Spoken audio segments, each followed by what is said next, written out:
CG power का Q1 net profit 16% बढ़कर 313 करोड़ रुपए हुआ। 35 करोड़ रुपए के जीआईएस प्लांट विस्तार को मंजूरी। सीजी पावर के बोर्ड ने 24 जुलाई को नासिक में अपनी EHV gas insulated switch gear सुविधा के लिए 35.17 करोड़ रुपए के ब्राउनफील्ड विस्तार को मंजूरी दी। साथ ही वित्त वर्ष 2027 की पहली तिमाही के नतीजों में टैक्स के बाद कंसोलिडेटेड मुनाफा सालाना आधार पर 16% बढ़कर 313.01 करोड़ रुपए हो गया। भारत का पावर ट्रांसमिशन सेक्टर तेजी से बढ़ रहा है क्योंकि यूटिलिटी कंपनियां बढ़ती रिन्यूएबल क्षमता और औद्योगिक बिजली की मांग को संभालने के लिए ग्रिड को अपग्रेड कर रही है। कम जगह वाले सबस्टेशन में कम जगह घेरने के कारण extra high voltage gas insulated switch gear एक प्राथमिकता वाली कैटेगरी बन गई है। इस सेगमेंट में ऑर्डर बढ़ने के साथ ही घरेलू मैन्युफैक्चरर्स अपनी क्षमता बढ़ाने की होड़ में लगे हैं। CG power and industrial solutions limited के शेयर NSE पर लगभग 849 रुपये पर ट्रेड हुए। कंपनी का मार्केट कैपिटलाइजेशन लगभग 1,34,818 रुपये करोड़ है और इसके 52 हफ्ते की रेंज 525 रुपये और 50 पैसे से 980 रुपये और 90 पैसे के बीच रही है। आज नतीजों की घोषणा को देखते हुए पब्लिश करने से पहले पाठकों को लाइव कोट की पुष्टि कर लेनी चाहिए। क्या खबर है? CG power and industrial solutions limited ने 30 जून 2026 को खत्म हुई तिमाही के लिए अपने बिना ऑडिट किए गए फाइनेंशियल नतीजे घोषित किए। साथ ही कंपनी के बोर्ड ने नासिक के विल्होली में अपनी extra high voltage EHV gas insulated switch gear GIS manufacturing unit के लिए 35.17 करोड़ रुपये के ब्राउनफील्ड विस्तार को भी मंजूरी दी। कंपनी ने बताया कि उसकी मौजूदा GIS सुविधा लगभग पूरी क्षमता पर काम कर रही है और मैन्युफैक्चरिंग, असेंबली, टेस्टिंग और स्टोरेज सुविधाओं का बड़े पैमाने पर इस्तेमाल हो रहा है। ऑर्डर की मजबूत और बढ़ती मांग को पूरा करने के लिए बोर्ड ने प्रोडक्शन क्षमता को मौजूदा 228 इक्विवेलेंट यूनिट्स से बढ़ाकर FY30 तक 600 इक्विवेलेंट यूनिट्स करने की मंजूरी दी है। इस प्रोजेक्ट के लिए फंडिंग इंटरनल अक्रूवल्स या इक्विटी के जरिए की जाएगी और कोई अतिरिक्त कर्ज लेने की योजना नहीं है। निर्माण कार्य 4 से 6 महीनों में पूरा होने की उम्मीद है, जिससे कंपनी के बड़े ग्रीनफील्ड GIS मैन्युफैक्चरिंग प्रोजेक्ट के शुरू होने से पहले ही कुछ क्षमता उपलब्ध हो जाएगी।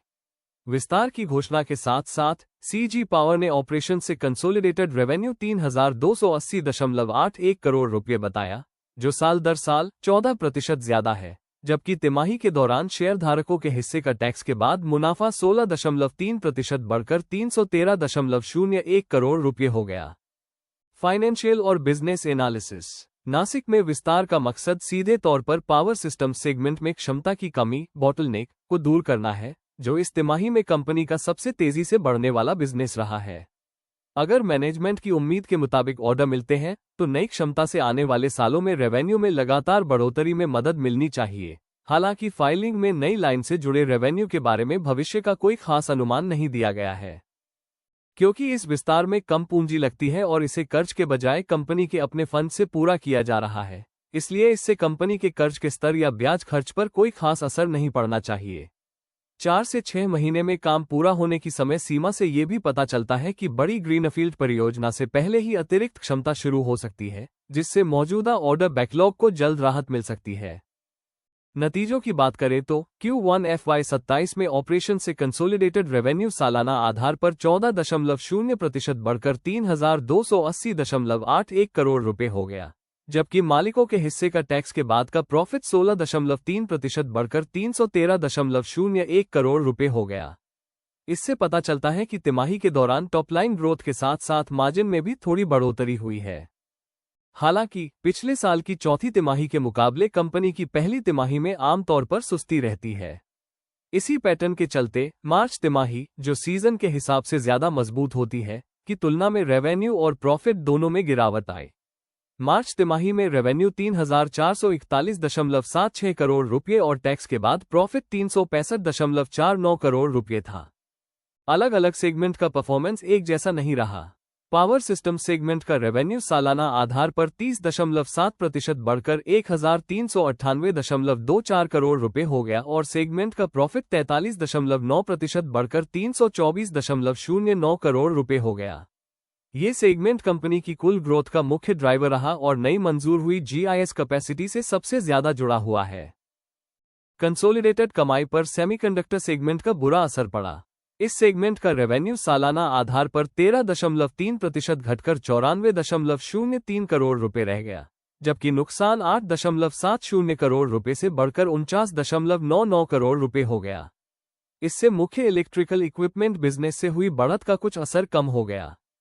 अलग अलग आधार पर ऑपरेशन से होने वाली आय सालाना आधार पर 15.8% बढ़कर 3061.37 करोड़ रुपये हो गई, जबकि टैक्स के बाद मुनाफा 27.0% बढ़कर 363.59 करोड़ रुपये हो गया। ये तिमाही के दौरान कंपनी के मुख्य कारोबार में मजबूत ग्रोथ और बेहतर मुनाफे को दिखाता है।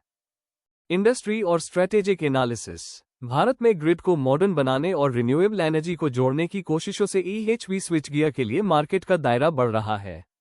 जिन कंपनियों के पास पहले से मैन्युफैक्चरिंग यूनिट्स और रेगुलेटरी मंजूरी है, वे नए ऑर्डर पाने की बेहतर स्थिति में हैं, क्योंकि इस सेक्टर में नई कंपनियों ग्रीनफील्ड एंट्री को काम शुरू करने में कई साल लग सकते हैं। शेयर होल्डर्स की हिस्सेदारी कम किए बिना या नया कर्ज लिए बिना विस्तार के लिए अंदरूनी तौर पर फंडिंग करने का फैसला ये दिखाता है कि कंपनी की बैलेंस शीट बिना किसी दबाव के इस कैपिटल एक्सपेंडिचर कैपेक्स को संभाल सकती है।